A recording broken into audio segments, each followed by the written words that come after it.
We're going to start our class in about 2 minutes at 10 minutes past 5. We're going to jump straight into this evening's class, 10 minutes past 5 this evening here in London. So we're just waiting for the next two to 3 minutes, and then we will start our broadcast. This evening's class is being recorded live on YouTube, and you could also see us on LinkedIn. And also, if you are following on Facebook, we will have it on Facebook as a recorded as well.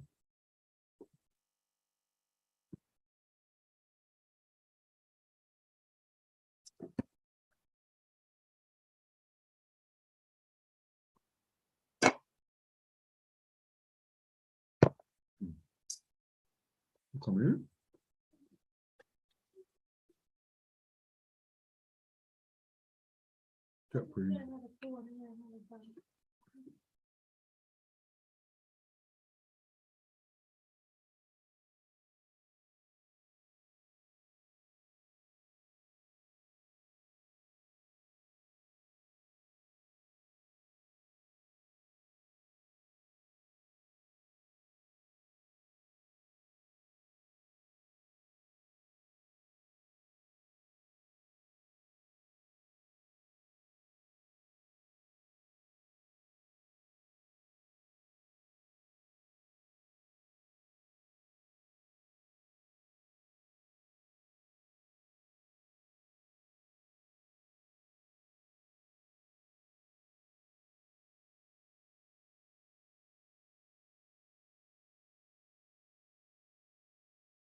What is your greatest strength?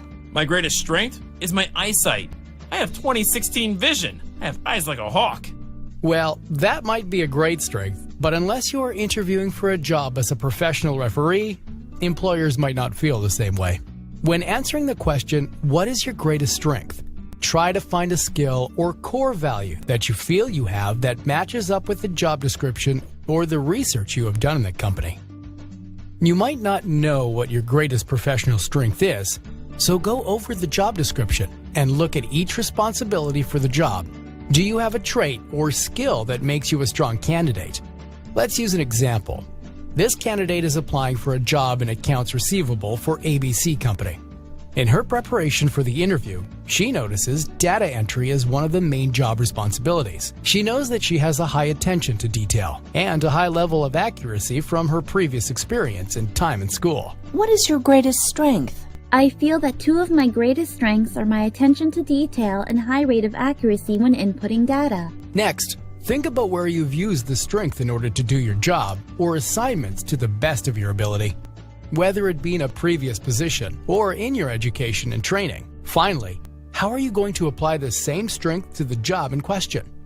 You want to show them the company will benefit by hiring you. I feel that two of my greatest strengths are my attention to detail and high rate of accuracy when inputting data. In my previous role as a bank teller, I was frequently responsible for transposing client data from paper files and forms into the database, where I did so with minimal errors and frequently received praise from my superiors.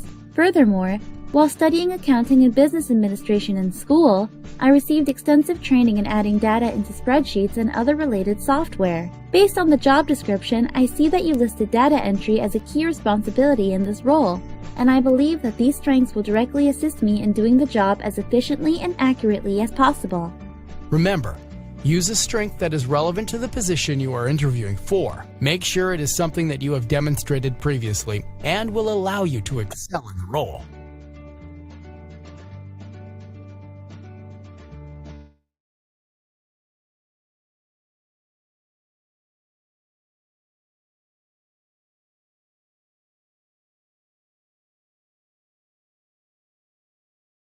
A pleasant good evening to everyone. You're welcome to this evening's class. It's good to see everyone today. Those of you who are following offline, or those of you who are following this class this evening by audio, again, you're very welcome. It's lovely to see everyone. I want to welcome Agnes, Pretty, Jael, Ezreal, Yoloma, all the others, all of you who are here, you're very welcome this evening. This evening's class is a very interesting one because we just opened with a brief video description of your strengths. What are your strengths? A lot of individuals don't know what their strengths are. And I think it is also critical to recognize something that is needful. And this evening's subject is based on the strength becoming a weakness. When your strength actually causes more problems than profit sometimes. How many of you know that your strength a lot of times is that thing that you do it well? You do it without focus, without thinking, you just do it. It's when you could operate on basically autopilot.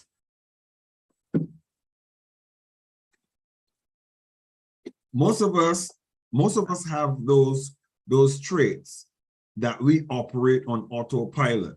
We don't need to think about what we're doing, how we're doing, when we're doing. We don't need to think about it. It just happens. For example, I'm a great speaker. My strength, if anybody should ask me, what is your strength, Michael? I say my core strength is my memory. I have a phenomenal memory. That's the first thing. And as a result of my phenomenal memory, I have the ability to see or hear or observe something once or read something once and be able to repeat it, rehearse it, and verbatim sometimes describe the information that I receive. So one of my core strengths is my memory. Another core strength that I have, and the reason why I'm going to share with a couple of my core strengths with you is because it's important to understand some of the dynamics. Another one of my core strengths is my empathy. I have if I should use the term, a very interesting ability to empathize with individuals, to see where they're coming from, to see clearly what is the angle they're coming from, how they're approaching things, how they're dealing with things, and be able to communicate with them in a manner that is comfortable for them to discuss with me, whereas it would be difficult to do it with others. Because of my empathy and my ability to to understand and feel and recognize where a person is coming from, and also to quickly recognize sometimes an individual might be angry, but we need to be carefully aware of where the anger is coming from. So that's one of my core skills. And the third one that I would mention, just briefly for this discussion, the third one is critical incident appraisal. I have the uncanny ability to solve conflicts. Very interestingly, once both parties are able to dialogue, I have that uncanny ability to resolve conflicts. As a matter of fact, it's one of my greatest traits, and I've developed it over many years working with ex-offenders, working with those who are in gangs in light of negotiating and discussing and causing individuals to decide to do other than they would have wanted to do based on my dealing with them and discussions. But we want to look at your personal strengths and understanding that a lot of times our personal strengths are our weakest points as well. If you sit down, I'm going to ask Agnes. Agnes, I'll ask you first because I want us to have a healthy discussion, and I want to bring some things to us this evening in this evening session. Agnes, what is your core strength? Agnes, what would you say is your strength? I mean, beyond measure, without compromise, you know it. It is a core strength that if I throw you off the deep end in an environment wherein your strength will be useful, where can I throw you that you will definitely, without fail, you will just bounce back and survive successfully? What's your strength? I think my strength would be caring or being kind, and then soft in heart. So Caring and being kind. yes. That's a strength. You see that as a strength. Why do you see caring and being kind as a strength? Why do you see that as a strength? Because when it gets to being caring for people, I do it. I'm able to do it wholeheartedly and freely. It comes naturally. I just go into it. So it's not like it's something that I have to think so much before I'm able to do it. It just comes. But the question I'm asking you a very specific question. Why do you think that is a strength? Why do you think, what makes you say that this is a strength? What makes you say that? What value does that bring to a situation, to a business, a corporation? What makes you determine this is a strength? I'll say to the company director, one of my strengths is I'm caring. What makes you say that is a strength? Why? I'm caring because I'm able to willingly give out. I'm able to see someone's situation and then fit into it, step into the shoe as if I was the one that is in that situation, and then act accordingly. So I easily am able to be sympathetic towards the people that I work around with. So it makes it easier for me to understand their situations. And as such, I'm able to coordinate and rally around. So it makes me more of a team player. Okay, so you think that caring makes you a better team player? Yes. Why?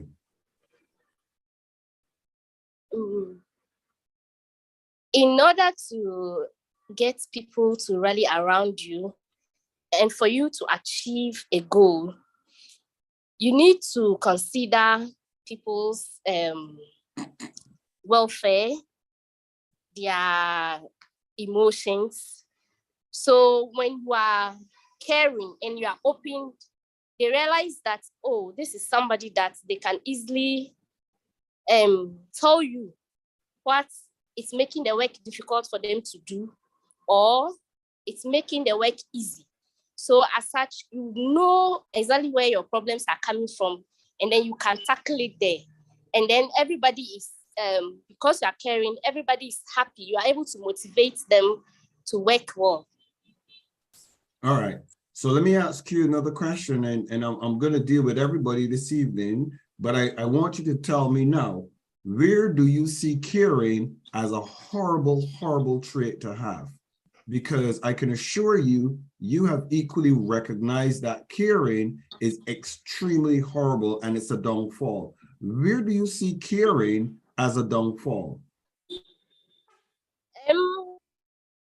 When people begin to take it for granted. So they realize that the people you work with or where you are, they realize that you are easily touched, or you try to sympathize with people. They begin to fake it to get your sympathy. And if you don't put in checks, they'll take you for granted. Who is at fault? People or you?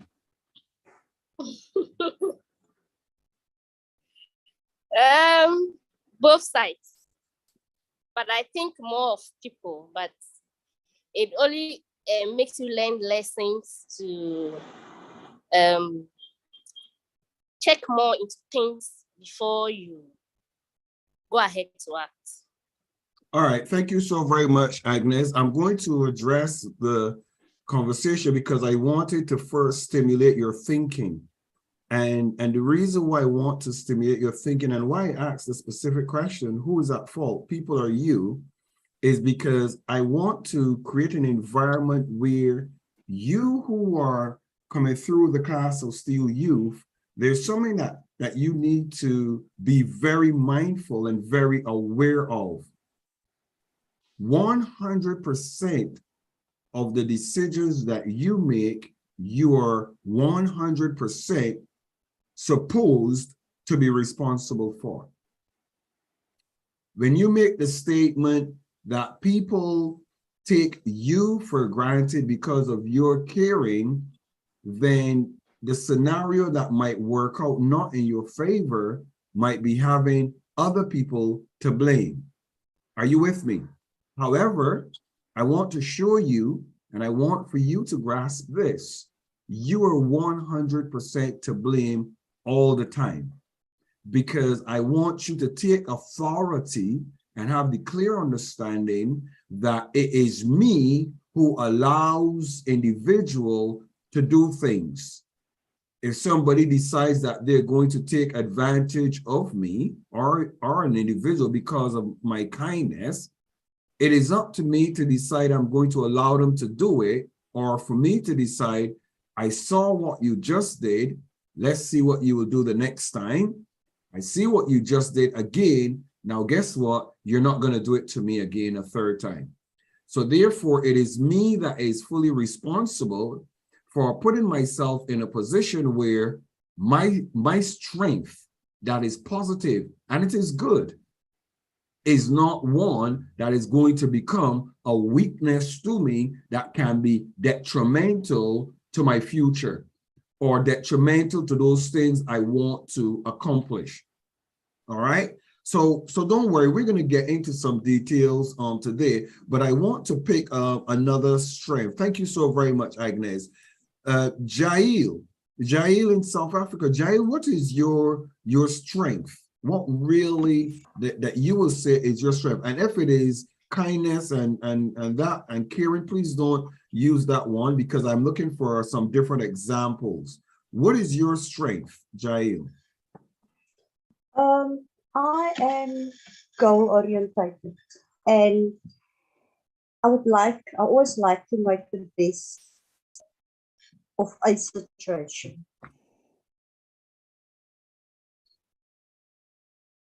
I'm listening. Tell me more. Oh, okay. I'm listening. Tell me about it. Okay. Yeah, like a scenario.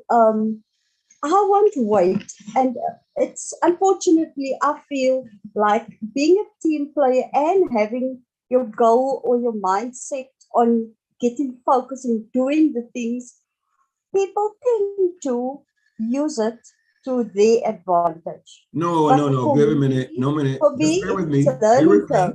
Jail. The first thing I want you to explain it to me as a strength. Why is it a strength? That's the first thing I want you to give me a little understanding of your reasoning for saying it's a strength. That's the first point. So why is it a strength? Why do you see that as a strength? What are the advantages of being goal-oriented in your assessment? I gaining knowledge out of it and more expertise in certain fields. All right. Why do you see it and where can it become a very, very negative, this goal-oriented mindset? Where can it become negative? Where do you see that becoming negative and a problem for you personally? I think it's when you putting yourself maybe too much out there and taking the lead in too many ways. That could be negative towards yourself and or maybe perhaps your colleagues, and it would put you in a bad space, and it could sometimes just give you a step to take a step back and maybe despond you. So I feel if that is a part where I need to set certain mandates on how far do I have to go or how less do I have to go.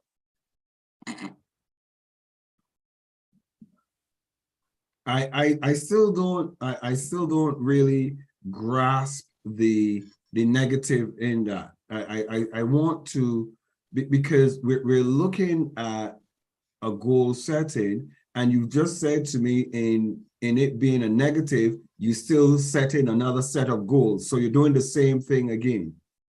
Keep people capitalizing on that because they would always put you up for certain duties if you're willing to do it. Okay, so I see where you're going.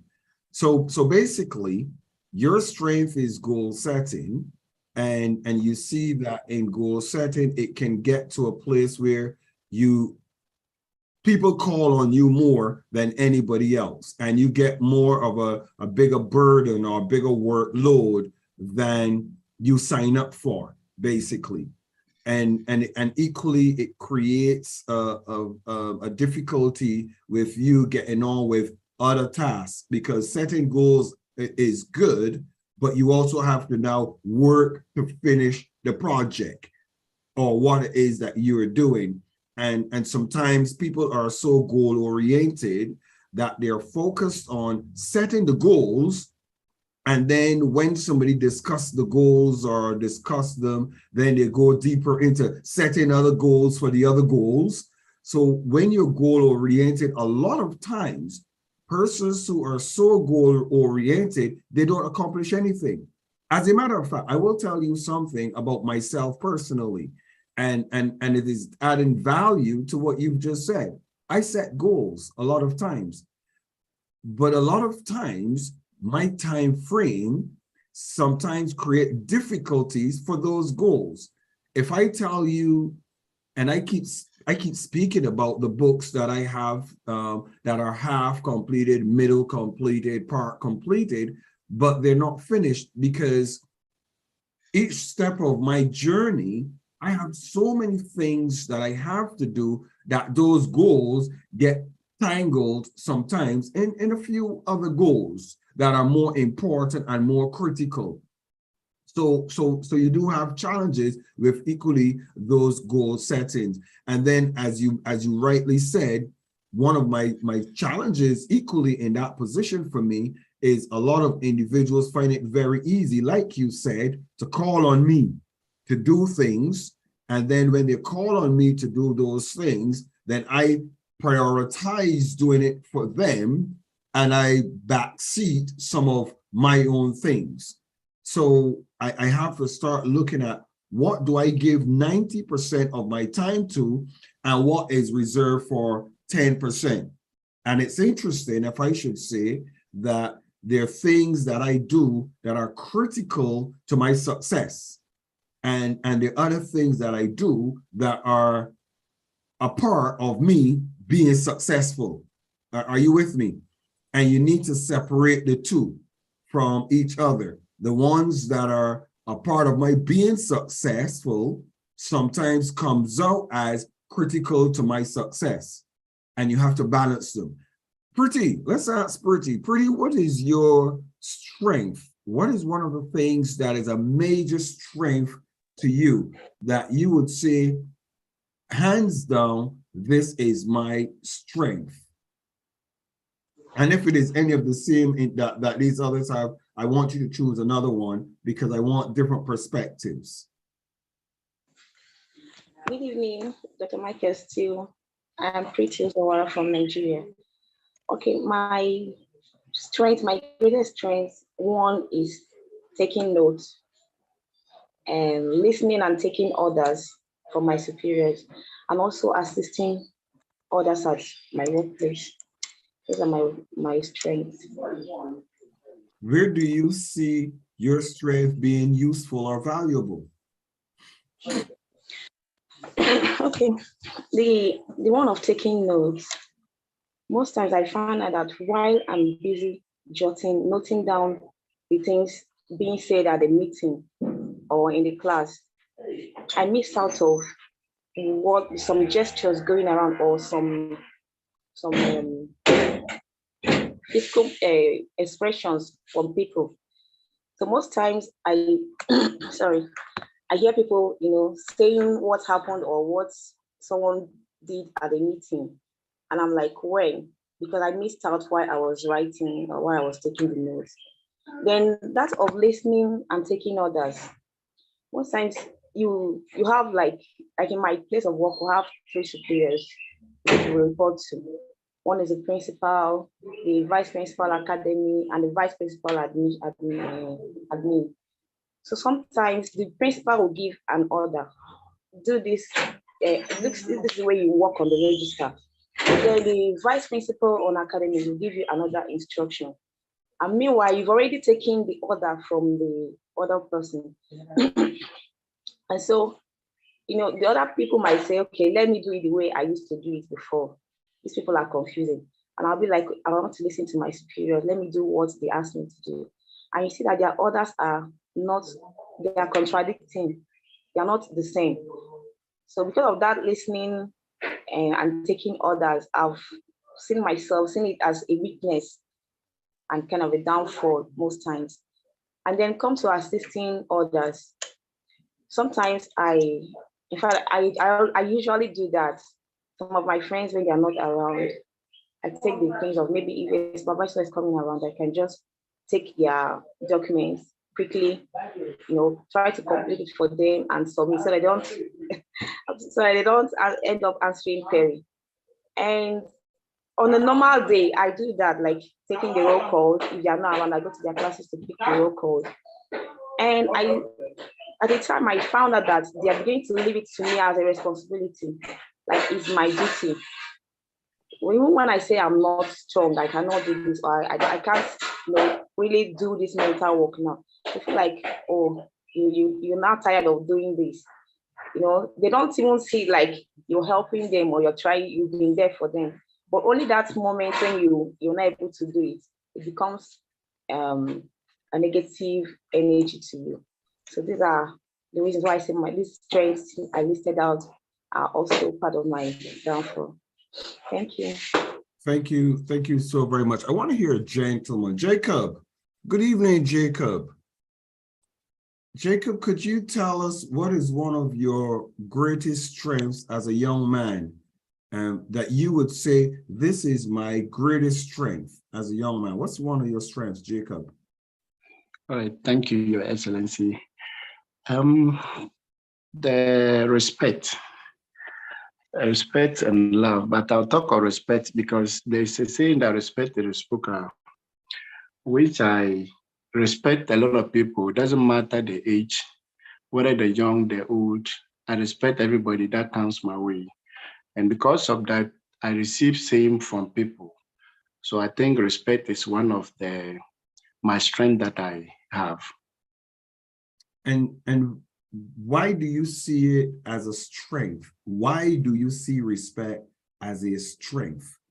What is the thing that you derive or others benefit from respect? What do you see and why do you see it as a strength that you would label it as a strength?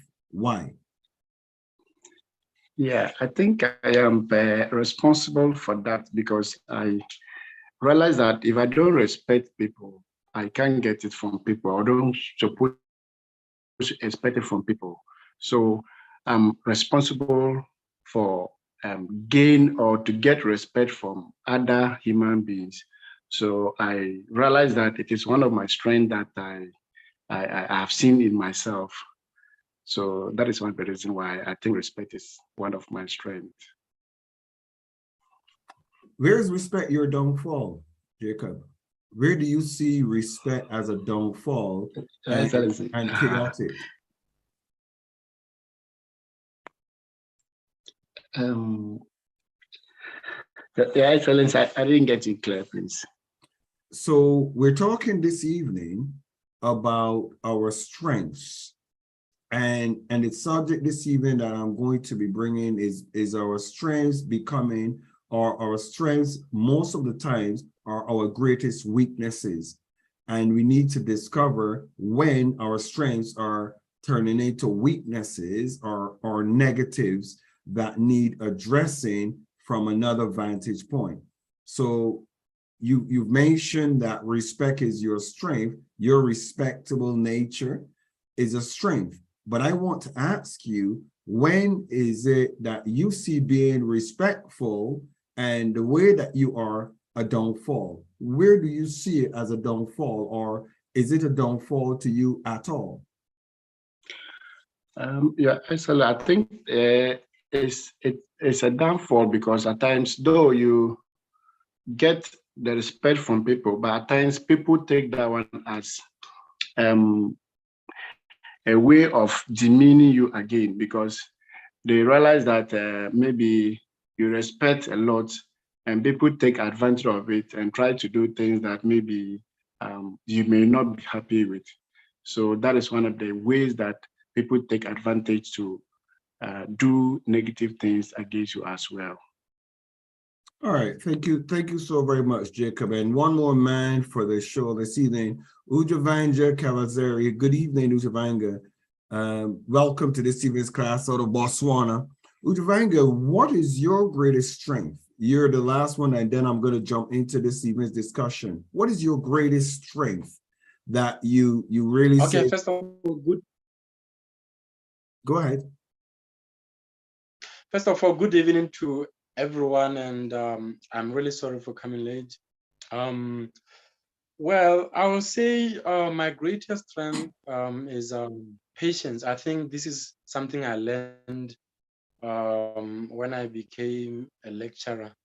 I think I learned to be patient because at the beginning I was not. And sometimes you realize that you're just not patient. You were just not patient with someone who is kind of a slow learner. They learn slowly, and when you're not patient with them, they end up being discouraged. So over time, I learned to be patient, to take my time, to just study people, especially my students. Oh, I'm sorry.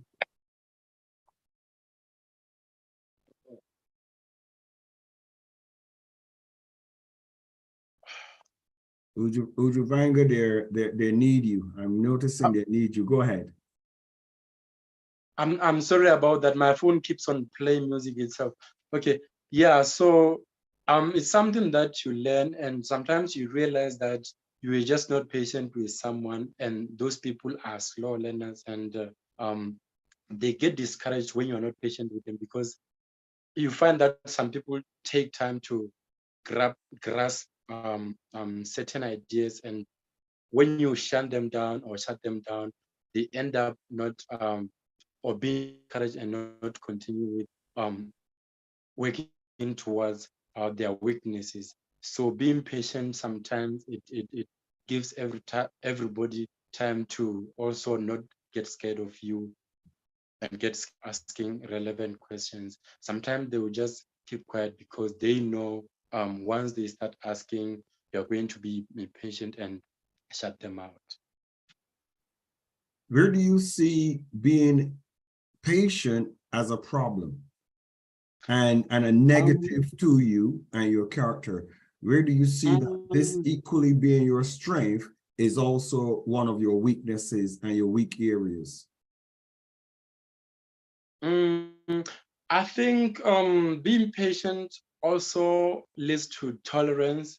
And when you are tolerant, you'll find that sometimes you become patient with people who are not supposed to be patient with, because sometimes when people mess up, like in life, or they mess your stuff up, you end up being a bit patient with them, kind of waiting for them to maybe to correct their mistakes. Next time sometimes they even mess up even bigger, and you find that you just open with someone or patient with someone who is just there to mess up.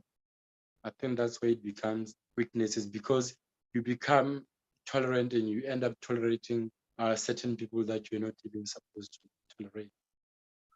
Well done. I'm glad you shared that that comment, Ujavanja Kavazari. I'm glad you shared that with us this evening, because that is equally one of the things that we're going to go into discussing this evening. And I don't want to forget Uloma. Uloma, go ahead.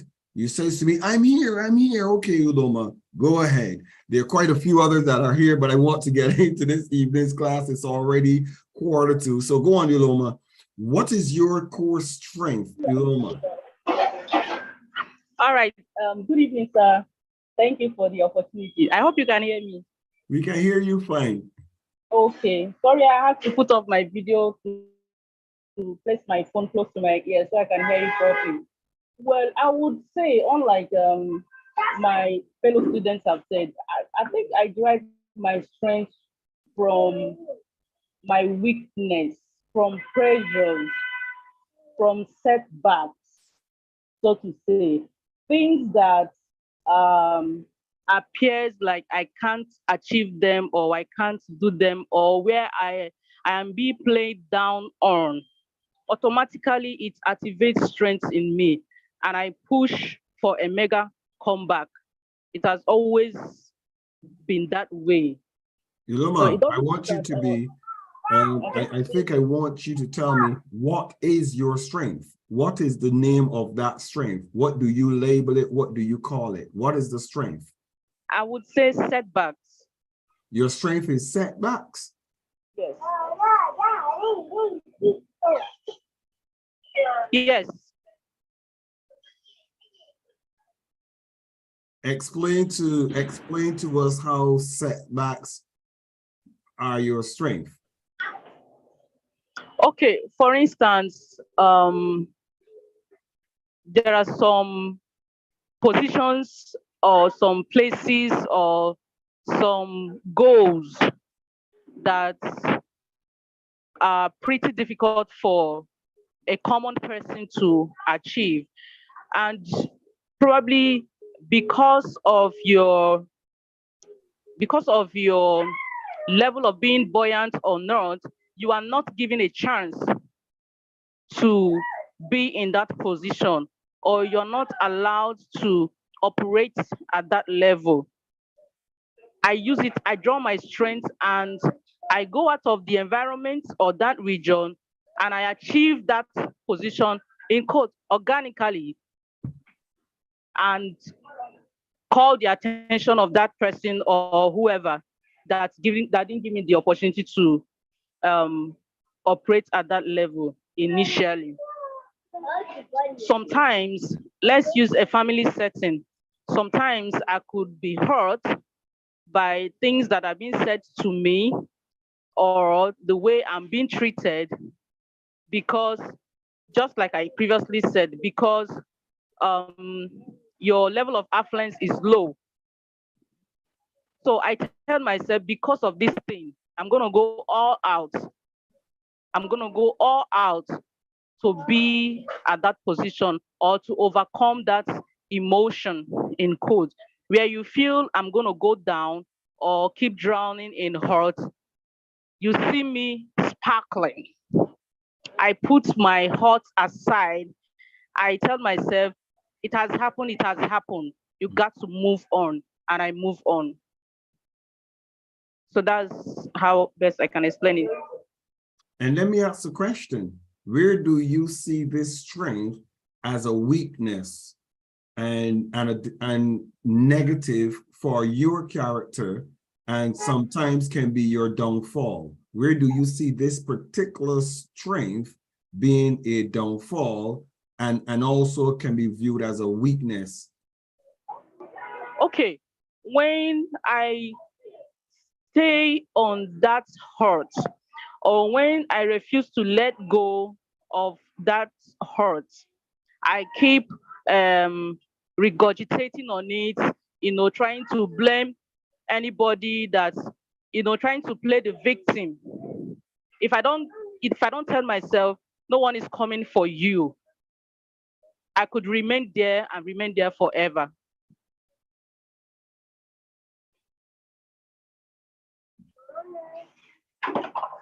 Okay. Hello. I'm with you. All right. Thank you. Thank you so very much for your submission, Yoloma. And I'm going to jump into this evening's class. Thank you guys so very much for sharing, all of you who have shared. We can't have everybody else share because then I wouldn't jump into the message, but I want to jump into the session this evening. And I want you to think. That's why I actually give you those thoughts. One of the truths about who we are as individuals is our strengths a lot of times are our potential weaknesses if we don't manage them the right way. When I was going to school, I was labeled from primary school as talkative. He's talkative. I was always, I share it. I'm not even ashamed of it anymore. I'm 50 years old and I will be talkative until I die. I think the last thing is going to happen to me is I'm going to say, my body is coming, Lord. I feel the last thing I'm going to say before I die is words. I don't think the Lord would deprive me of that privilege of speech, because from my youth, I was considered always talkative. Oh, that boy is talkative. My mom would always say he could talk your head off. Everybody would say, oh, you don't know when to shut up. So I came through my whole life being talkative. As a matter of fact, I'll be very transparent and honest. I have to continually practice listening, continually. And as a matter of fact, the older that I get, the more I realize I want to know, I want to learn. So now I'm recognizing that I do a lot more listening.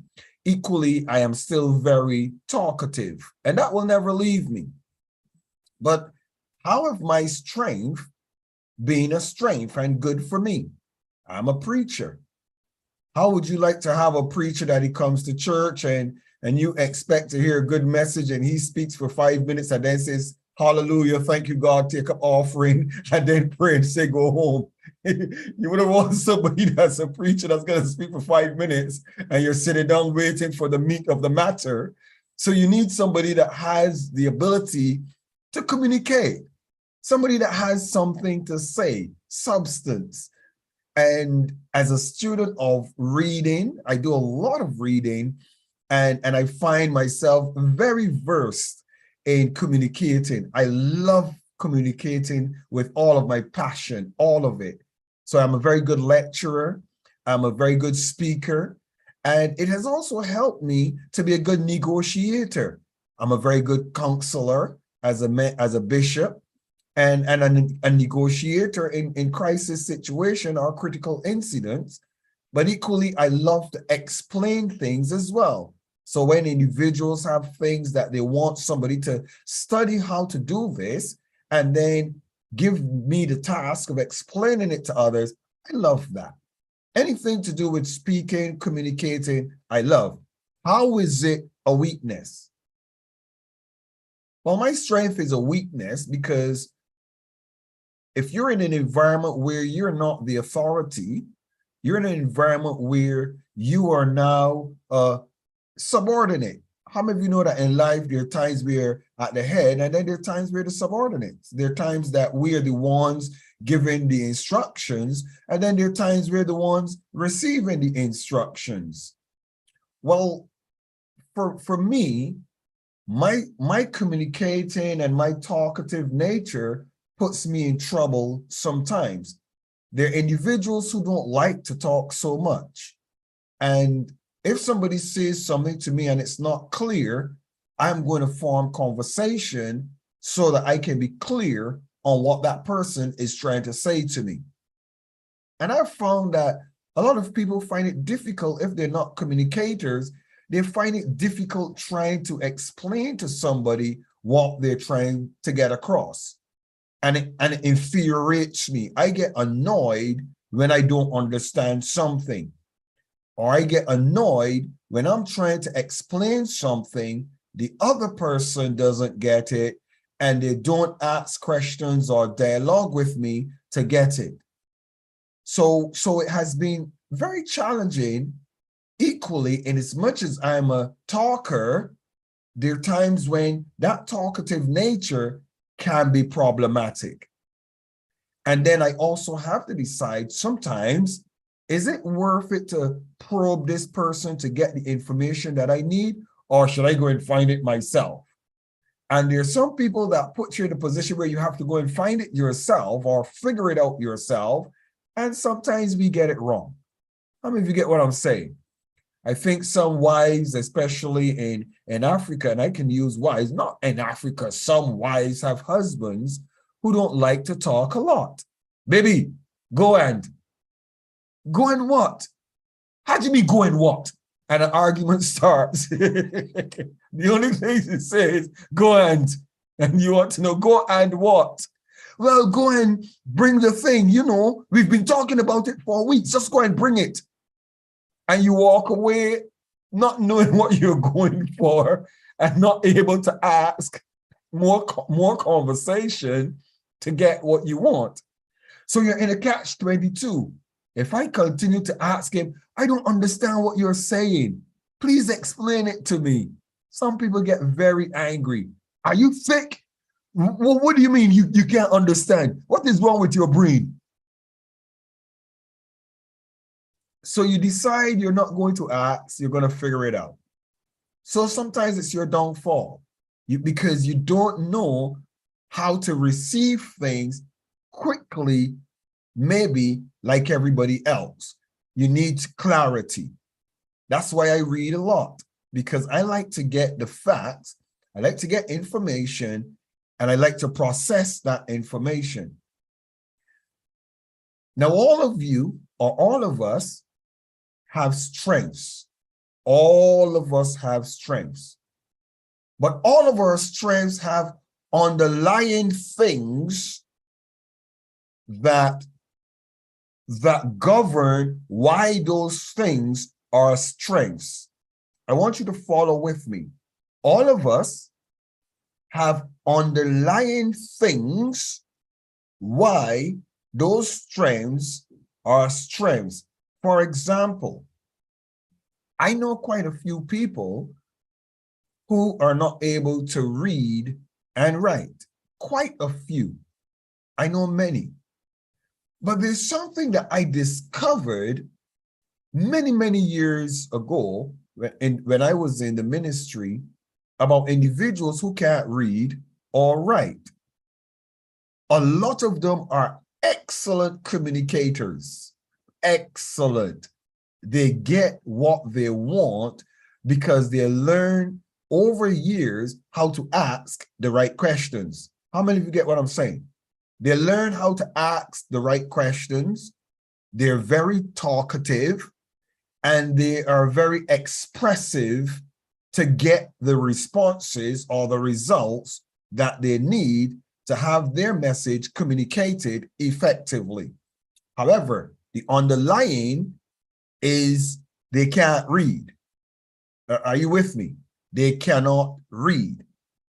And when put in a position where somebody says, I want you to read this, or I want you to explain this, and given a document, could you please read this for me and get back to me?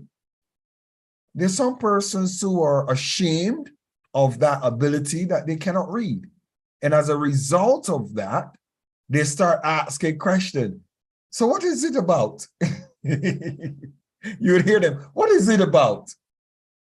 Because the way that they communicate is by getting the information from the individuals they're communicating with, because they cannot read. Are you with me? Their weakness is they cannot read. So they ask the questions and they create a frustration for the person trying to explain it to them or get them from around them. Well, I want you to go and read it. So here is now a place where their strength is now a weakness. And it is now a horrible problem for them. Now, Agnes says that she's caring. Correct, right, Agnes? Is it Agnes that says she's caring? Very caring. I want to say something to you about caring individuals, because it's important to understand wherein does being a caring individual have its weakness. What is the structure that is in place that pains your caring nature? The structure is, in reality, the structure is actually persons who are caring a lot of times are persons who feel uncared for, unappreciated, nobody listens to them. So as a result, they know what they want and would like and would appreciate. So what happens is instinctively you become so caring and so concerned, because you have an understanding of what it is like not to be cared for. Are you with me? You have an understanding of what it feels like when others don't embrace you and give you that attention that you're looking for. And as a result of that, you are now a very caring person. You are now a very compassionate person. You're now a person who reaches out because you know what it feels like to be on the other side of the fence. So as a result of mirroring, you are now the opposite of what you don't like being the recipient of, which is not being cared for. Before I go further, Agnes, does that compute with you what I'm sharing? It's important I ask you before I go on. No, because I think all my life I've been fortunate that I have been cared for. So I have very caring parents. So I think maybe that is how come that is in me. And growing up to, my family, we are always concerned about each other. And then fortunately I'm married to a man who is also very caring and takes care of me. So I don't really have that background of not being cared for. So your caring nature is not from as a result of the other side of the spectrum. It is from the side of mentoring, and it is just who you are because it's what you've received and it's what you want to give out. Giving back, yes. So you are a cared for person who is also a caring person. Yes. rather than an uncared for person who knows what you wish you had, and therefore you give it because you want to get it back? No. Okay. All right. Thank you so very much. That's good to get cleared up on your side. Pretty, you take notes. Pretty, why do you take notes? Is it because you have heard or seen many individuals get blasted for not taking notes, and you decide, whoa, I don't want to get blasted. I'm going to make sure I take notes so that I can give good feedback? Or is it because you just want to make sure that you get it right and you take notes? Please, which one are you on the spectrum pertaining to taking notes? Yeah, on the aspect of taking notes, I started doing it because the first time I went for a meeting, I was, sorry to say that, I was on my phone. So part of all they said, I didn't understand. I couldn't even remember it, the following meeting. So I just told myself I have to start taking notes and at least just jot some topics down. So while I was doing it, some members of the association noticed I usually take notes, and during the election, they made me their secretary. And I started becoming secretary to so many organizations, if not more than 6 organizations, their secretary. So while the meeting is going on, I'm always taking notes. I don't observe what is happening. And then also, I also take note of environment, like where I'm going to. I take note of the address, the streets and all that. So most times I'm not even looking at the individuals I'm seeing on the way, or someone who just passed me, or something, because I'm busy like noting the place, the environment, how it is. So that's why I say it's my weakness sometimes. Okay, so basically you're always jotting down and writing. You're always in a zone of recording. Yes. Okay. I don't think there is any good or bad to some degree about that, because at the end of the day, I wish that I had maintained that side of me, because then I would have finished more of my books. But then when you get to having to see you're going to write it, but then you have to type it, I decide, well, I think it is better to just type it one time than write it. And then when I started typing, I'm not as fast at typing as writing. So you have these crises that you're faced with. So all of us, there is an underlying, there always is an underlying reason why you are the way you are. Either it is as a result of, as Agnes clearly said, either it is as a result of you've always had it and you don't know any better, or it is something that you didn't have and you know it would be nice to have it, so you adopted it.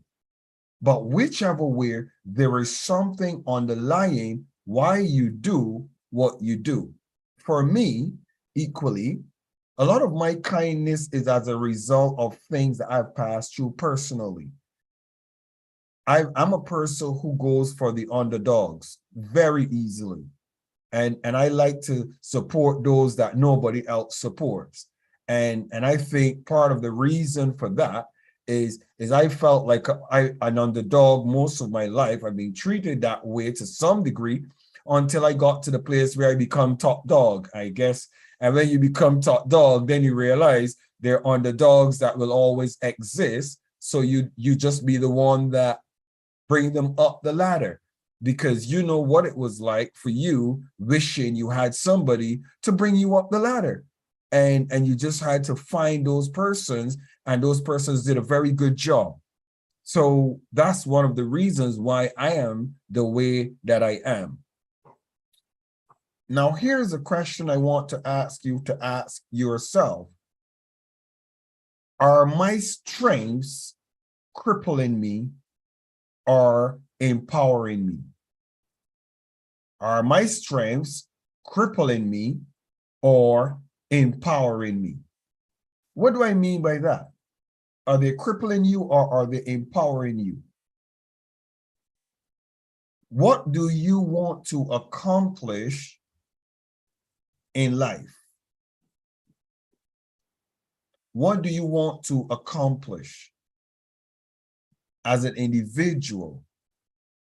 What is your criteria, or what is your standard that says you've reached, you've made it, you're successful? And what part does your strengths play in that journey? I'm going somewhere with this, and I want you to follow with me. All right, we looked at what our strengths are, and we looked at when our strengths could be weaknesses. Now I'm asking a critical question. Step aside from our strengths and our weaknesses now. What is it you're aiming and aspiring to accomplish in life that would make you say, I've made it, I'm a success? For example, is success for you being a good father or a good mother? What role is your empathy, kindness, caring playing in you being a good parent? Are you so kind, caring, loving, sweet that your child takes you for granted and they don't take you serious, and you don't have the ability to be a little bit of a firm, stern teacher because you've gone on the extreme of who you are and your strength? Pretty has said something very interesting. She's a writer and she's always taking notes, and every group she goes into, they want her to be the secretary. And she does it because she does it really well. But is that created an environment for you, Pretty, where you have so much responsibilities that it makes a lot of your personal responsibilities less accessible or complete because you're very busy after taking notes, summarizing those notes and giving out official meeting minutes, and then you realize, I've got this to do for so many different organizations that all of your spare time is taken up either doing notes or apologizing because you didn't get the notes finished and you'll have them done shortly. Where is it carrying you? What is it doing to you? Have you gotten to the place of saying, I need to take on less organizations? Because if I keep taking on organizations and I want to give them the best of myself, it means that in order to do that, I need to reduce the amount of organizations or increase the amount of time that I give to what I'm doing for others. But that is going to reduce the amount of time you have for yourself, your family, and other things that might be conducive to your success. Jael is in a position where she looks at being a team player, the importance of being a team player, the importance of making sure that you have goals set. You set goals, and the goals that you set are critical to the success of the organization. But are you in a place where there are so many goals and so many different organizations or groups that you are a part of that you find yourself distracted, you find yourself overwhelmed with what you're doing? And is it conducive and a part of what you're going to term for yourself as, I'm successful, I have reached, I've made it? Where does your goal setting come in with your personal goal and your personal expected outcomes? Where does it come in? Ujavanga is very patient. My wife says to me that I am extremely patient with people. I am. I like being patient, actually. As a matter of fact, Ujavanga, and I think you could appreciate that sometimes we are patient with fools because we just don't want to interrupt them, and we just let them get on with their folly, and we just remain patient. And sometimes I go on one extreme to the next. I'm too patient with individuals, or a lot of times I have absolutely no patience for fools. I just don't tolerate some individuals, and then immediately they say, but you're not listening to me, but you didn't give me a chance to explain. And what do? I say, okay, I exercise patience, I sit down, I listen, and then at the ending of the exercising patience, I could have simply said to them, I'm going to tell you the same thing that I told you before. Why? Because I see this all the way down the road already. I'm just tolerating you. I'm just listening to you. But the truth of the matter is, I already figured out where you're going, and that's why I want to answer you so I don't waste your time and I don't equally waste my time. So sometimes that patient thing could be a challenge, but then you ask yourself a question pertaining to what you call success, pertaining to what you call, I've accomplished what I want to accomplish. Where does that skill function in a manner that I'm saying, bro, I cannot be patient here. I need to get active. I can't deal with this with patience, because a lot of times we do not know which situation to label as one to be patient with sometimes, and one to lose our cool and just get on with it. So you have to look at your skill, that thing that you have as paramount, and figure out, where is this causing a conflict in my success? I have individuals that are very successful as advisors, but they're very horrible at receiving advice. Like I was, good at giving advice, but horrible at taking my own advice. As a matter of fact, I know mechanics that fix cars, and every time you see their car driving past, there's smoke coming out of the exhaust and noise coming from it. And you ask yourself, hey, is he not one of the best mechanics I know? Why is his car like this? This is disgusting. I know persons who upholst vehicles, and if you ever look inside of their car, you ask yourself the question, oh my goodness, the fabric on his seats are torn, and his car looks disgusting, and he's one of the best valets there is. Why is it like that? I think it is like that because we have an uncanny ability to solve problems and fix problems for others. But when it comes to ourselves, it is very challenging. So ask yourself that question. Where do I fit in looking at how I manage situations? Where do I fit in? Where is it in light of my success goals? The other question I want you to ask yourself, and this question is going to be important. So you've discovered what your strength is that can be a weakness. You've discovered it. You've looked at, we've discussed now looking at where does it fit in light of what we want to accomplish in our lives. Where does it fit in? And where is the role? Where is its role that is being played? The question now that I want you to ask yourself is it worth it? Okay. So for example, if your skill is being patient, I want you to always quickly have this in your mind, in your thoughts. I'm a very patient person. You have a situation that you're faced with, your strength pops up. Up comes patience. Here you go, Michael, there is patience. Then I ask myself a question that is going to be very critical. Is it worth it to be patient now?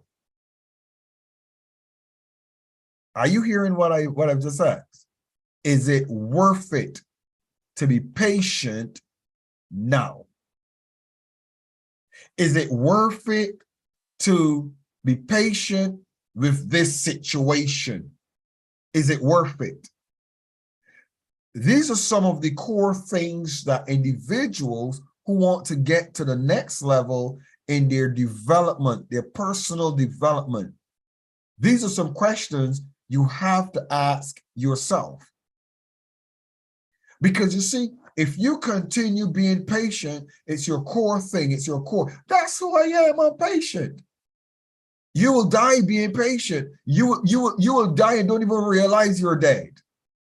I'm sorry for if that makes sense. Because it will just take you all the way to your grave. I'm talkative. Is it worth being talkative, Michael, in this situation? Is it worth talking a lot in this situation? Or are you better served being quiet and being silent? Talkative is my skill, my thing, my it. But I need to ask myself now, Michael, in light of where you're going, in light of this situation, is it worth it being talkative? Jacob, this one is very interesting when you mention respect. It's very interesting, Jacob, that you mentioned respect, because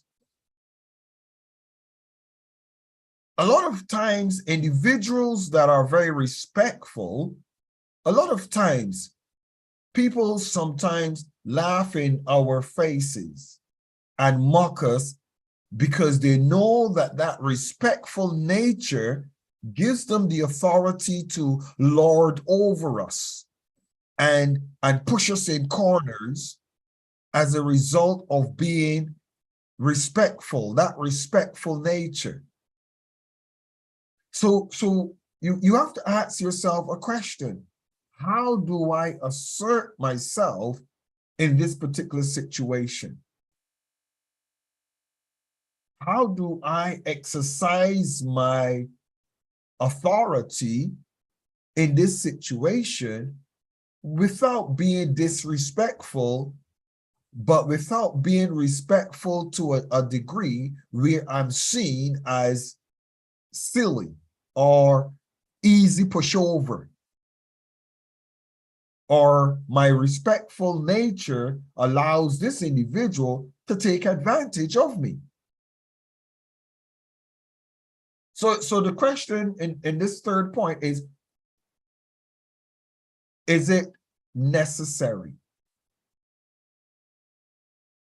Ask yourself that question when you're faced with your core strength and finding out whether or not it's going to take you to the next level. There are individuals who are calm, very calm. But then you ask yourself a question: is it worth it, or is it necessary to be calm now? Sometimes we are calm when we need to be getting up and panicking, or not really panicking, but getting up and recognizing that we need to make hay while the sun shines. But we're calm and laid back and relaxed. Sometimes being calm can be very dangerous.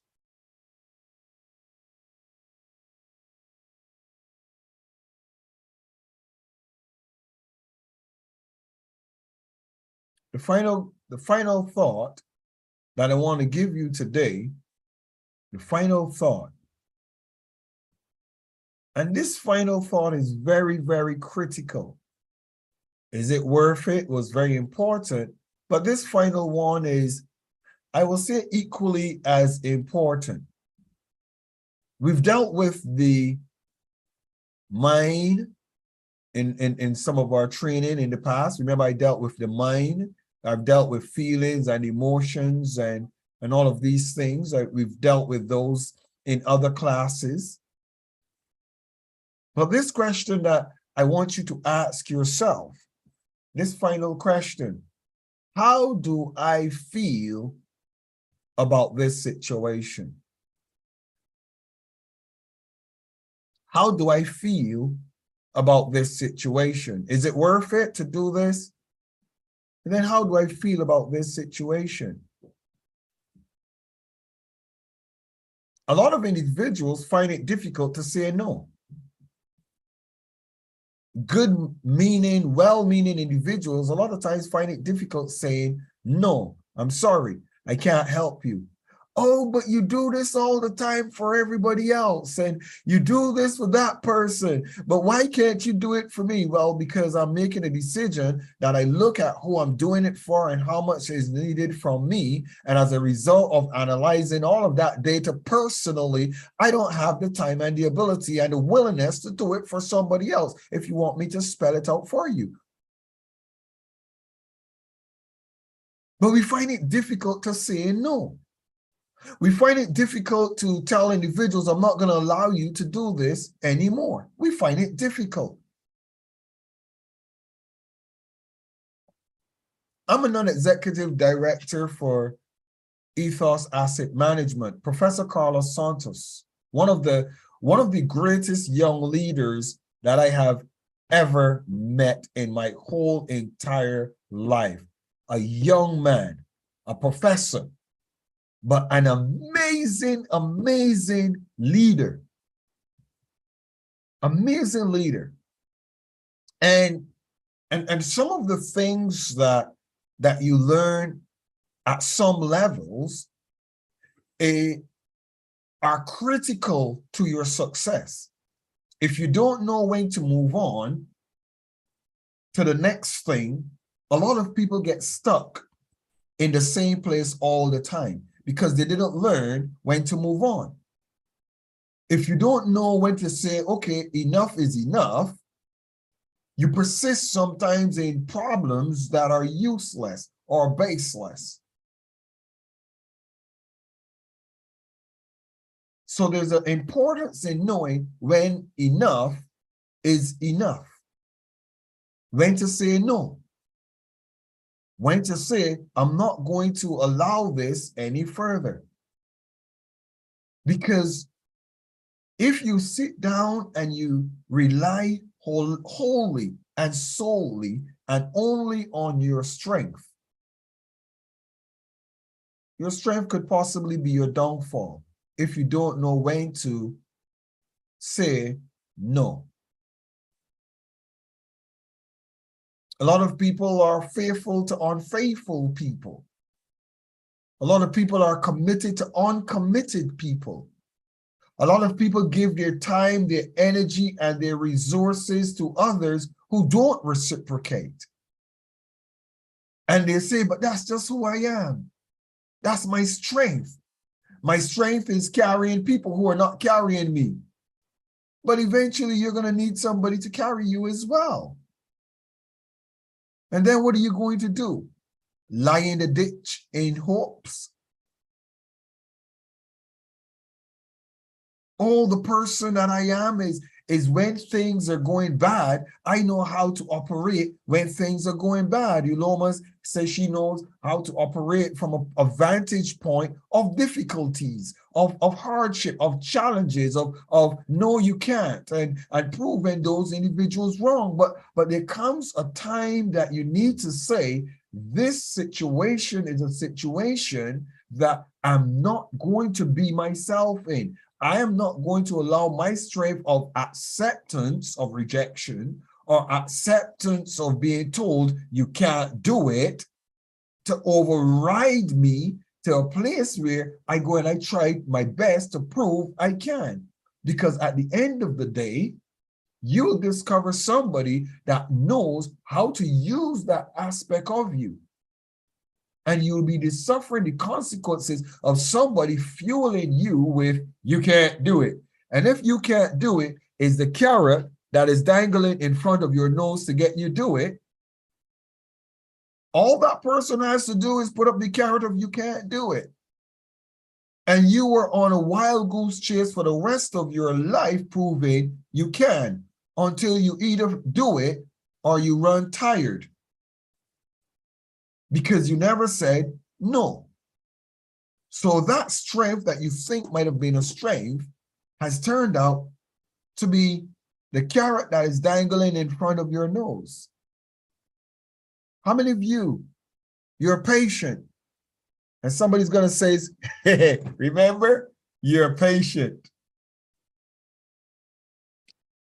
You're kind. Remember, you're kind. You like taking notes. You're the best secretary that anybody has. You're a good secretary. But there's nobody better. And you agree with them. There's nobody better. And it's dangling in front of your nose. So I want you to look at your strengths. And I want you to look at when to say no. When to say enough is enough. And as leaders, these skills and these abilities are extremely important. Life is very, very dynamic. Very, very. There are many different aspects, many different facets, like a diamond. You turn it one way, you get light reflected in one way, and the other part might not look as bright. But if you turn that part to the same light, it will reflect. You know, life is like that. You're never going to find a blueprint of this is the way to be. Be kind. And once you're kind, it's going to be okay. That's not true. There are times that you need to resist being kind and just be firm or a little mean to some degree. But you can't be one way in life. Be patient. You can't. There comes a time in life where you have to recognize that if you're given one thing and getting back something else, then you need to make a change, not in being who you are, but in being who you are too. Let me say that again. Not in being, don't change from being who you are, but change from being who you are to who you are being who you are too. Ujavanga, please tell me if I made sense what I just said. I made sense to me, but did I make sense to you? Yes, it makes sense. Basically, what you are saying is just be who you are, but you have to change when there's something about someone. You don't have to be yourself when you see something from someone that can maybe expose you. Then you have to change. I think that's what you say. Yeah, I want to say and that's true, but the part I wanted to get to is if I'm being this is part of me here. I'm this card, and I'm being this card to this other card. If this other card does not reciprocate, for lack of a better word, then I can't stop being this card. But I could stop being this card. Sorry, but I could stop being this card to this card. I could remove myself from this because I don't want to stop being this. So to this, I will just get out of the way and I will disappear. And this will not find me. But if I find somebody else that shows up, then I will show up and just be who I am. So the key thing in life is don't stop being who you are. Understand when to be, who to be that to, and where, and also why. Is this going to serve me well? Then that's the why. I'm His Excellency Dr. Michael Steele, and you've just listened to another class of Steele Youth Session.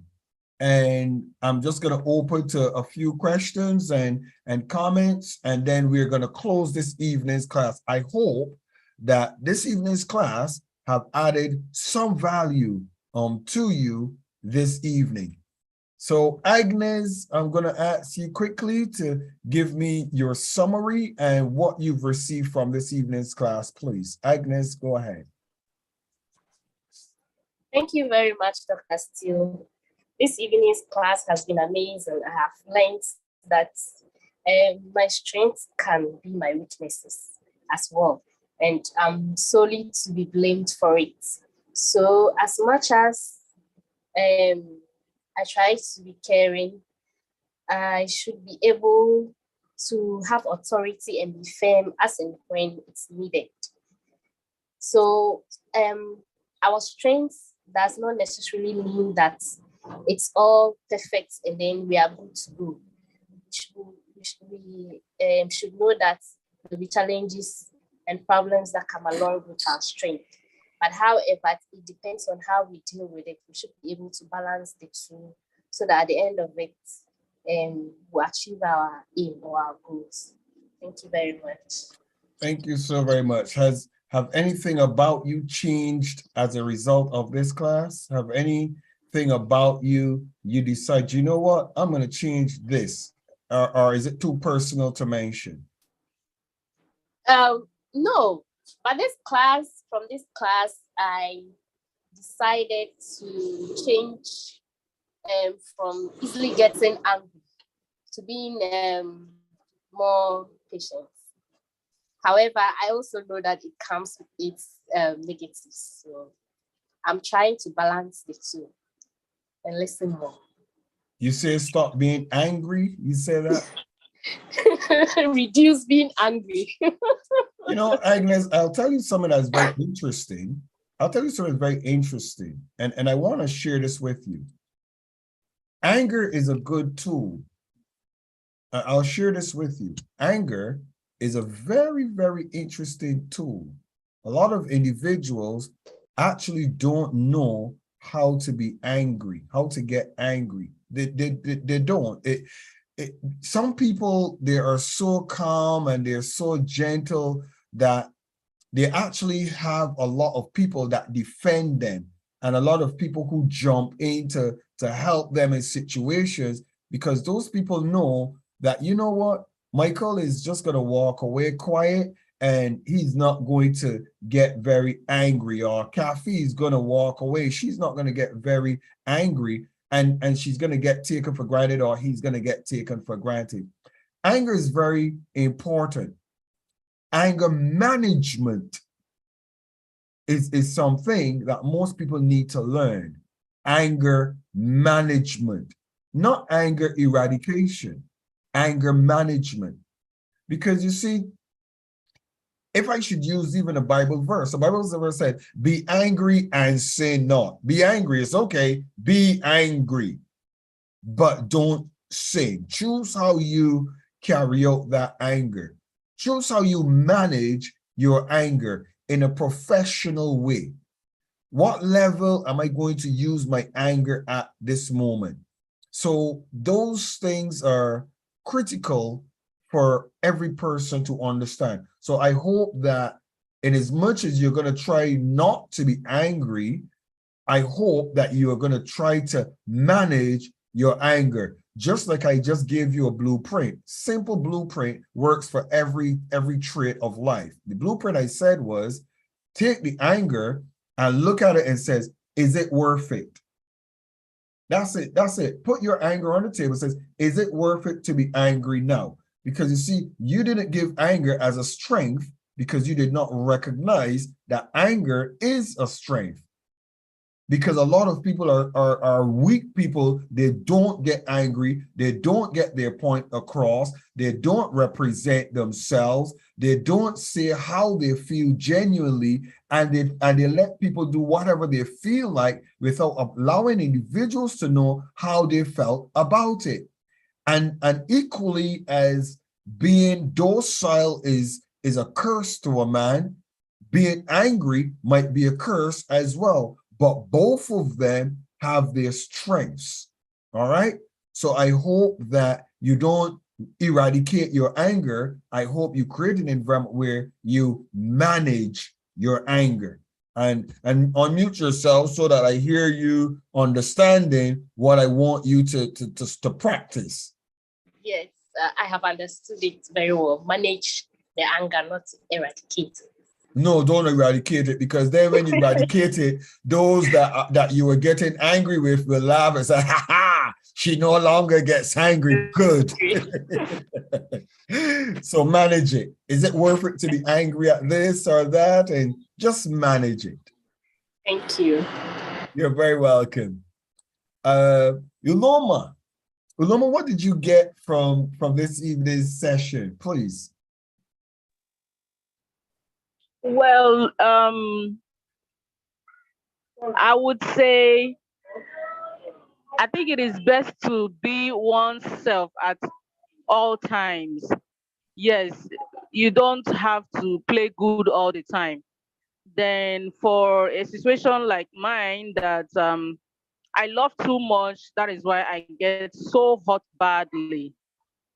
I can actually avoid getting that much hurt.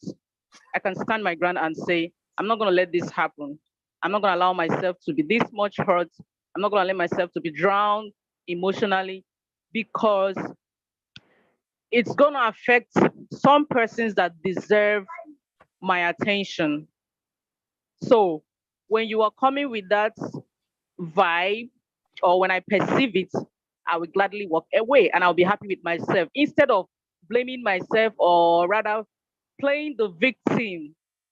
I'm tired. I don't want to play victims anymore. I want to put my head up high and say, yes, I actually said no to you. And I'm still saying that no to you.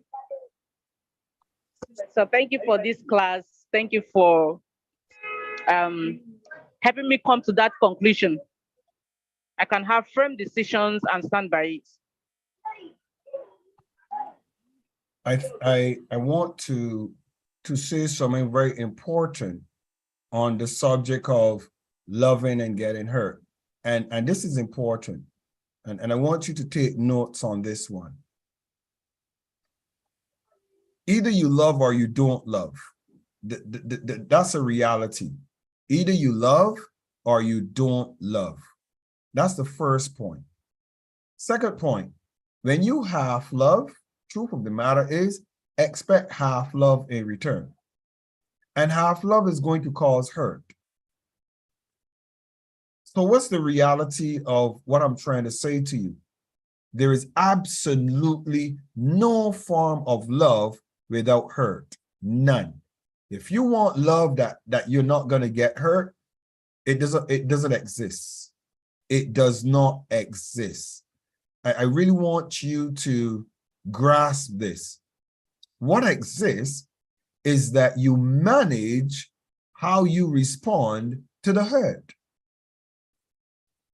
You learn to manage your response, and you become a better person, a stronger person, a nicer person, a more lovely person as a result of the hurts and the difficulties you've passed through. My wife has an amazing husband, and I have an amazing wife. But it was not without us going through a lot of hurts to get here. But if when I became her husband, I gave her 50% of me because I've been hurt so much, I'm reserving a little piece of me that I don't want to feel no pain or to feel no hurt. And she decides she's going to do the same. We'll be walking on eggshells in our relationships. We'll not be engaging because I don't want to hurt her. She don't want to hurt me. And a lot of times when you have those type of relationships, you don't really tell the truth to your partner. If I don't like how you look today, I want to be free to tell you, I don't like how you look today. Sort yourself out and have a laugh about it. And you say, oh my goodness, you don't like it, darling? What happened? And we discuss it. Or if I have an upset about something, I want to be able to express that. And it's going to hurt you. It will hurt you. Expect to be hurt when somebody loves you and cares about you. Expect it. But also expect that you're going to hurt that individual as well. How do you want that person to respond and react? So the thing is a lot of people are positioning themselves where they don't want to get hurt. They don't, you know, you look like you're gonna hurt me. Come on. Let's be real. How many women wear nice, tall, high-heel shoes and they ring their ankles? Do you think the shoe meant to hurt you? It's just not true. You're wearing a high-heel shoe, you're gonna get hurt. How many of you walked and stumped your toe somewhere? You didn't walk and your toe says, hey, look, there comes a rock. I'm gonna kick that rock and make you feel the pain. It doesn't happen. Life just happens. And too many people that get wounded, and they get wounded badly, they did not manage coming out of the pain. They did not manage, how do I handle myself as a result of somebody that was wounded? Can I tell you how you handle yourself? Get up, shake the dust off, and then get up and go again. That's how you deal with life. You can't stay down. You can't treat the next person as if the person is a victim or the person is going to take advantage. You can't. You can't determine that if I join the class of Steele and I come with Dr. Steele as a mentor, oh, my past mentors did this, and now I don't want to get close to a mentor. I don't want to tell them the truth about me because this will, no. You can't just go into a company and the last person that you were in the company with at the last company, they took advantage of your skills, they abused you, and then you go into a company and shortchange the company with your skill and never give them your full potential. And then when somebody gets promoted in the position you should have been in, then you're walking around, but I'm better than her. Remember the last company? I was this and I was that. But you came here and you didn't give us 100%. Why? Because you're afraid of getting used or getting hurt. So you didn't give all that you had. You get a new boyfriend or a new girlfriend. And because the last relationship, you got hurt. And you're holding back. You're not being intimate. You're not being strong. You're not being committed. You're not giving your full all that you have to that companion or that person. You're withholding conversation. You're frightened. You're walking on eggshells. And then somebody else comes up and all of a sudden that person is giving them 120% and you lose them. You see, nobody loves me. Everybody takes advantage of me. But you didn't give 100%. And here's the thing. Here's the thing that I will tell all of you women and men that are wounded and hurting from relationships. True, Uloma, who brought the subject up. Here's the thing I will tell you. Starting over is never easy. Trusting somebody is never easy. And the most difficult thing in life to be is vulnerable. Most people are afraid of being vulnerable. If you're giving yourself to somebody, an organization, a company, a partner, a business, a task, you gotta be vulnerable. Give yourself 100%. Be true to yourself.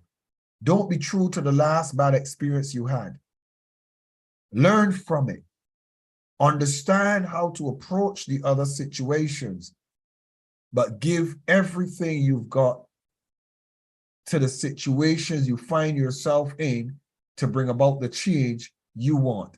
Uloma, did I make sense? I want you to talk because I know I don't see your camera, you're not on camera, but I want to hear your take on what I shared because there are a lot of people who are walking around still and they have wounds that are not healed yet. So have I made sense what I've said, Uloma, to you?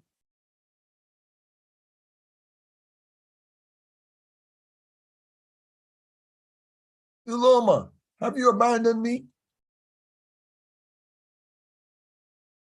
I've been abandoned. Help. Hello. Okay.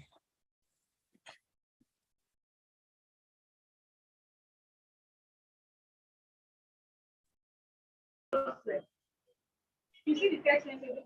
Uloma. Hello, can you hear me, sir? True. I thought that Sorry, I'm in a noisy place.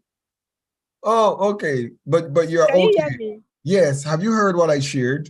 Yes, thank you so much. Thank you so very much. Coming from you, I am so how do I say? I feel at ease getting all this from you. Thank you so much. I appreciate it, sir. Thank you. I'll tell you the honest truth. If you had gone off this class and I didn't hear you, I would be very troubled in my spirit if I had offended you, because being a mentor and telling things to individuals can be very hard sometimes. And you don't know if you wounded a person by sharing something that everybody else wouldn't say it, but it's the only way to go forward. And I really want to appreciate you for at least hearing it. Doing it is not easy. I'm in the same position in a lot of times, but at the end of the day, knowing what's the right thing to do and the right approach makes a whole lot of difference. And I hope that you're successful in all of your endeavors and your undertakings, because at the end of the day, you get what you give. Pretty, I see your hand up. Go ahead, Pretty. Hello, Your Excellency.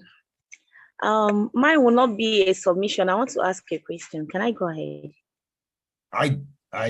Pretty, you make me nervous when you ask me if you can go ahead. You're not like that. You just ask the question. Go on, Pretty. What's your question? Okay. There are two questions I have in mind. Oh, I thought you said one, but now there are two. I guess you take copious notes. Okay, go on. Two questions. All right. The first one I have in mind is my ability of jotting down things. There was a time in my church, the women organization, they wanted to do election. They wanted to do an election, and I know very well that they're going to pick me for the secretary. So I deliberately avoided the election. And the upper month, I refused going because I just wanted them to finish everything about the election so that I don't get chosen. So finally, they were done with it. And when I came the upper month, they were now looking for the zonal leaders. They also called me up to be the secretary of the zone. And everybody was like, yes, she will do it. No excuse, no excuse. And I stood up. I told them, can I say something? They said yes. So when I now told them I'm heading so many organizations, it's beginning to interfere in my marriage. In fact, some of them, my spouse is not even happy that I'm in such organizations. It's taking our time. So they should please, take it out from me. And I'm glad they did that. They didn't hang that one on my neck again. But because of that ability, I'm beginning to shy away from different places. I don't show my talent. When I go to certain places, I try to just be mute, so they don't see that aspect. That's one. And the second one I have to ask is, Wait. Sorry, Pretty. What was the question? You made a statement. What was the question? I started shying away from doing, like, showing my talent, taking notes most places, so that I don't get picked. Is it good to like shy away from who you are? Okay, that's the first question. What's the second question? And the second question is almost like this too. That's in my workplace. I always appear early and I do my work very well. So, but along the line, I noticed that the head of my school had a rival somehow, and she was now transferring teachers from my school to hers, and she made it a point of duty to pick all the teachers that are hardworking. She was removing them one after the other. You hear this one has been transferred. So all the teachers that are being transferred were all the hardworking teachers they have in that school. So some of them were like, have I done anything bad in coming to school regularly and punctual?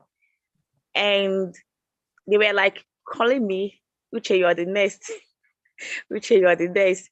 So I when I saw this lady on a particular day, I avoided greeting her because I don't want to be the next to be transferred out of that place. So the question I have there is, should I continue what I've been doing, or should I allow that fear of being transferred from that place to overshadow me? Okay.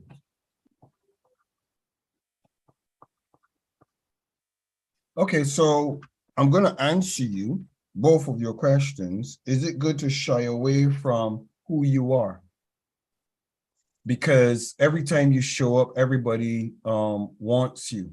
And I'm going to answer you by my own personal life, who I am as a mentor, bishop, person, designer, all the things that I am. I'm going to answer you from my own position. I am a non-executive director for a major company. And I say it a lot because I'm very, not proud, but I'm very honored. I'm very honored to be in that position for such a company as a non-executive director, Ethos Asset Management. Very honored. But a lot of companies over the years have had inquiries of persons asking me to get on boards. And I have declined. I decline them. I don't accept. The reason why I don't accept is because I discover something about myself. I can't shortchange any person that I decide I'm going to be with. If I said I'm going to be with you, I cannot shortchange you. I give you the best of me. I give you me 100%. And I cannot give me to everybody. Okay? So the question that you asked about, is it good to shy away from giving the best of yourself because you don't want others to see how good you are? The answer to that is, it is not good. No. That's the first thing. It is not good. What is good is to know how good you are and to learn how to say no. That's what is good. You have to be confident in being as professional, as awesome, as amazing as you are. Let the whole world be reaching out and say, oh God, I wish she could be on my board. Oh God, I wish I could get her. But create an environment where you determine and you decide where you go, who you go with, and what you're doing. Right now, me and First Lady, we have companies that are calling me because they want me to be a partner with them. I'm not interested. Why am I not interested? There are two things that give me the ability to be confidently not interested. Number one, when I was nobody wanted me. I had to fight to be me all by myself. Now I am me. I choose who I give me to.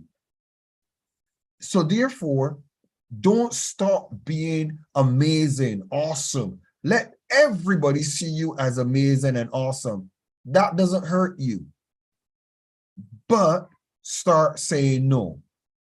Start saying, thank you so much for considering me. I'm really, really grateful. I am. And I don't want to be arrogant or rude, but at this moment, I'm unable to accept your proposition, or I'm unable to accept your proposal, or at this moment, being on your board or being your secretary would be conflict of interest with the organization that I'm a part of. So please have me excused. I beg you, please. Or it might be a conflict of interest with my family. So I don't want to, my schedule is already tight, et cetera, et cetera. But you now have to find creative ways, basically, of saying no. You have to find creative ways of looking. And as again, I mentioned, I know you took notes, put your skill on the front and say, is it worth it? Put your skill right there and ask yourself a question. this organization, this group, this team, whatever, is it worth it? And if you don't think it is worth it, just genuinely say no. Don't become a fraud.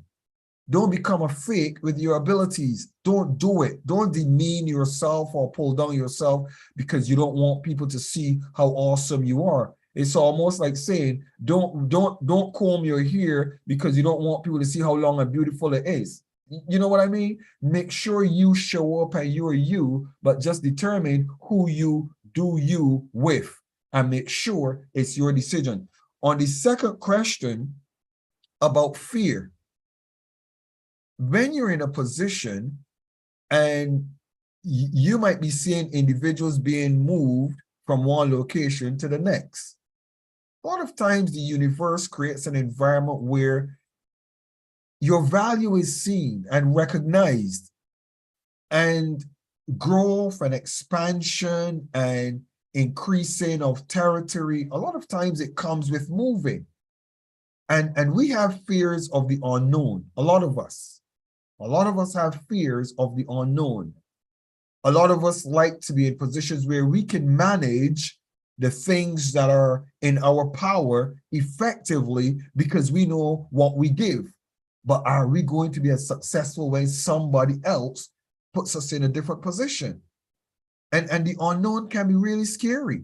It really can be. You're accustomed to the students you're teaching. You're accustomed to the people that you're there with. And the unknown can be really scary. But you have to create an environment where you look at yourself and say, look, I want to increase. Do you want to increase? Do you want to grow?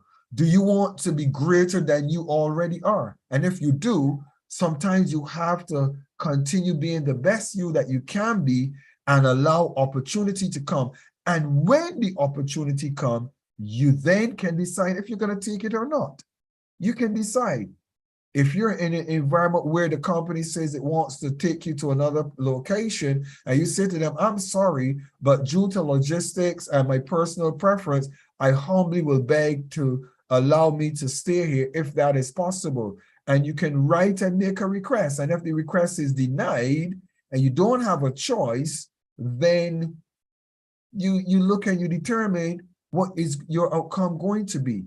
But don't allow anything to cause you to ever stop being the you that you are. Not just talking to you as a person that asks the question pretty, but I'm talking to all of our listeners, all of those who are following this broadcast, and you're in a position where you're tired of people saying how good you are.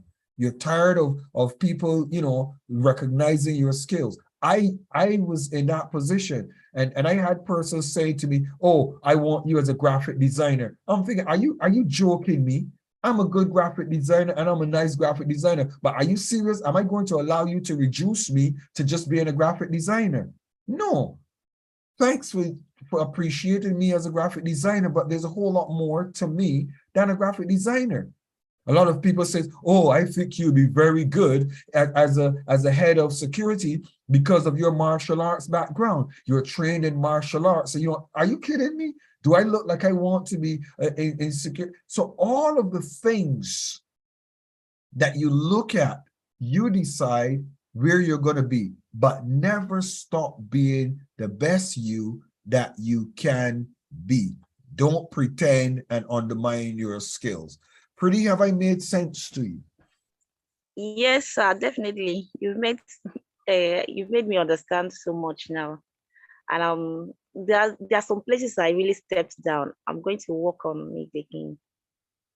And when you step down, let me share with you stepping down what it means. Let me share with you something to help you as well, because that's easier said than done. One of the things that you equally do is I'm restructuring my life. I'm refocusing.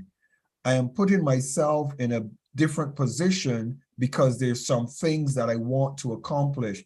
And because of that, I'm going to ask you to kindly excuse me from this position. I really appreciated the opportunity. I really appreciate working with you. And if at any mutually convenient time I can be of assistance to you down the road, once I'm able, I will be happy to do that. but right now I need to make some changes. And I hope that you would understand. And if you need a bit of time for me to do that, I can give you a week or 2 weeks to get somebody. But if you don't get somebody, unfortunately, I'm still gonna have to make my decision because I need to move on. And you can do that professionally. You don't have to let it be in an unsavory manner. Don't burn bridges, build bridges, and keep relationships open so that you could continue to foster them and reignite them again if necessary at a mutually convenient time. Are you clear? Is that okay? Yes, it's okay. Thank you very much. You're welcome. All right. Jail, did you get your chance, Jail? No, Your Excellency, but thank you so much for the opportunity. I thoroughly enjoyed and appreciate tonight's class. It was actually questions that I have been battling this week, and you've analyzed it to the core. So it made it so clear, and like you say, I'm at the point where I need to restructure in order for me to utilize my success in a way that is not bringing me down. Thank you, Your Excellency. Child Africa from South Africa. Thank you so very much, Jail, for your comments. And Ujavanga, did you comment already? No. Go ahead, buddy. Yeah, this has been a very, very good class. Basically, it now makes me think about the other side of someone's strength, like the darker side. What your strengths can actually do to you.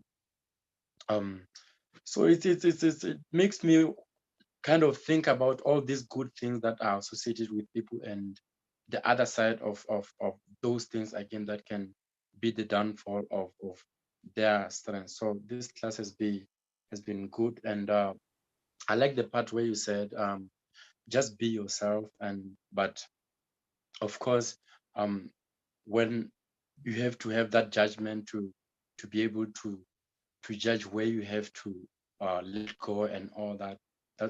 I think that's important also. I think that's what I've learned.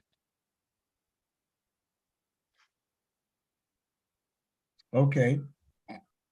Well, thank you so very much. Ujavanga, as a teacher, you're a teacher, and teachers have a very difficult role because there's a side of us that never give up. We are committed to seeing that the student makes it, you know?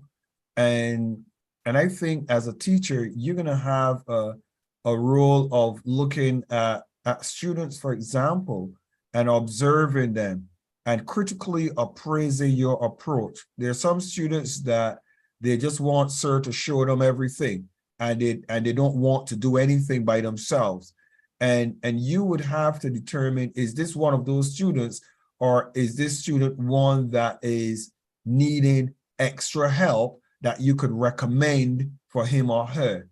Because at the end of the day, patience is very good, but patience for a student that is learning could also be one of the biggest hindrances, because you could end up being the teacher that does all the work and the student just smartly get you do the work and they never did anything or learn anything that you could qualify that they have actually received the knowledge you're trying to teach them. So it's a thin line, but at the end of the day, I believe that time and experience gives you the wisdom to know the difference in how you approach being patient as opposed to being firm. That sit down, I'm not going to show you, sit down and work it out and then come back to me. And then say, but sir, you show this, buddy. No, sit down and work it out and show me what you've worked out and let me correct what you've done and show you what you should have done if it didn't work out the right way. But sometimes you have to exercise that level of firmness. And also to add on that, there's another thing that is also challenging when you're a teacher, because when it comes to time for exams, you also become an invigilator, and you see all sorts of things. There are people that are there, they don't work hard throughout the semester, then at the end they just want to have these small papers that are written in very small letters. They hide them somewhere. Some of them, they hide them at the toilet. Then they will stand up and pretend like they've got stomach problems. They will go to the toilet, lock them inside, start reading this. And sometimes it's so painful when I take those small papers away, but I just have to do it anyway. Yeah, it's your role is challenging. I'll tell you something interesting about young people. I'll use myself as an example. When I was going to school in primary school, I was not one of the top students at all. I was not one of the top students in primary school.